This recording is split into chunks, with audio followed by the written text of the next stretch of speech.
Ya, perkenalkan saya Bahar Merdu, salah seorang pekerja seni, khususnya seni pertunjukan. Berkiprah di dunia kesenian, seni pertunjukan itu sejak 84 ya, pokoknya awal 80-an sampai sekarang dengan mendirikan beberapa komunitas teater atau grup teater, diantaranya Teater Mekar Buana, ada rombongan Sandiwara Petapuang, dan khusus untuk membina teater anak-anak dan remaja itu ada namanya Wirisbon. Melahirkan berapa banyak karya lah, bisa dibilang ratusan bahkan mungkin hampir 1000 karya pertunjukan. Dari hasil karya-karya ini ya juga beberapa prestasi atau penghargaan yang saya sudah peroleh. Di antaranya pada tahun 2004 itu mendapatkan penghargaan yang namanya Celebes Award dari Gubernur Sulawesi Selatan, anugerah budaya dari pemerintah Kota Makassar itu tahun 2021. Mendapatkan juga sebagai salah satu maestro BBM itu tahun 2019 oleh Kemendikbud.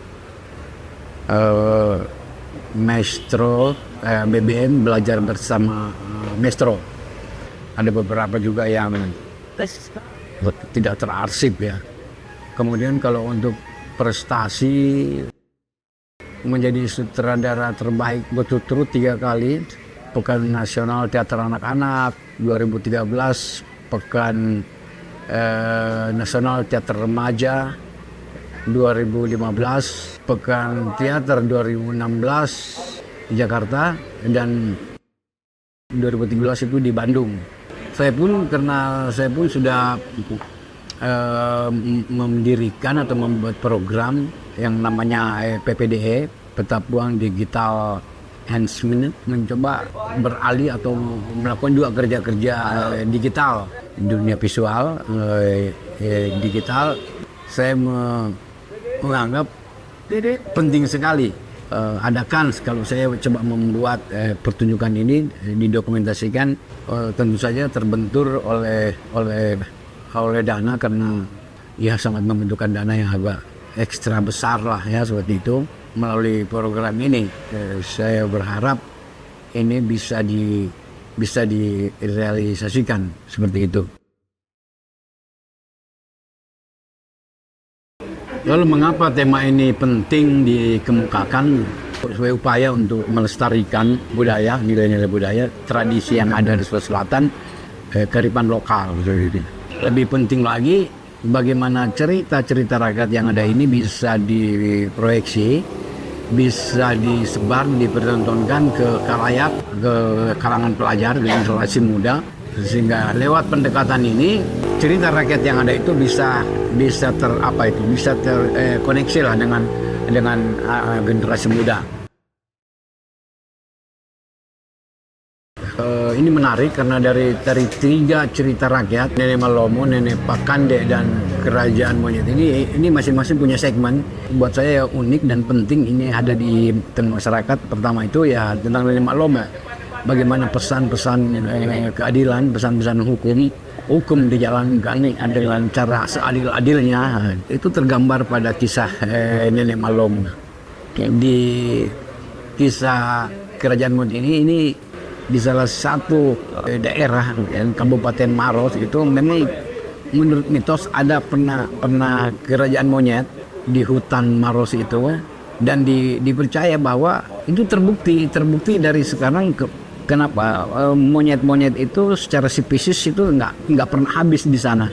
Katanya itu juga perlu diceritakan kepada masyarakat muda seperti itu, bahwa kalau sampai sekarang monyet-monyet itu masih ada berkeliaran, bahkan mereka kadang-kadang berkerukunan di sana, ya itu tadi seperti itu. Yang ketiga tentang Nenek Pakande ini satu cerita-cerita yang biasa lazim diakui sebagai wanita tua yang jahat, yang sering menculik anak-anak, orang-orang tua, kemudian mengambil sisi lain, bagaimana mengajarkan anak-anak untuk tidak nakal, tidak suka berkeliaran, mau mendengarkan nasihat orang tua apa dan sebagainya, seperti itu. Ini hanya bagian dasar cerita, yang hanya dasar cerita ini saya modifikasi menjadi sebuah cerita, dan cerita ini tentu saja meningkatkan lagi pesan-pesan apa yang harus sampai ke masyarakat, yang disesuaikan dengan perkembangan sekarang, seperti itu. Ini bisa tersebar luas, ya, bisa tersebar luas ke masyarakat, khususnya anak-anak generasi muda. Seperti tadi yang saya katakan, bahwa bagaimana dokumentasi teatrikal dongeng yang berangkat dari cerita rakyat bisa menyebar masuk ke sekolah-sekolah, mulai dari mungkin SD, SMP, SMA, seperti itu. Ajak mereka menyaksikan sambil ada diskusi kecil bersama mereka. Kita ajak pakar-pakar yang tahu sejarah tentang cerita rakyat, dan nanti di situ ada tanya jawab dengan mereka.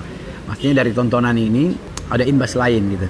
Ada kemungkinan lain bisa dijadikan ajang atau ruang-ruang berdialog tentang budaya atau tradisi dari cerita rakyat yang ada di Sulawesi Selatan.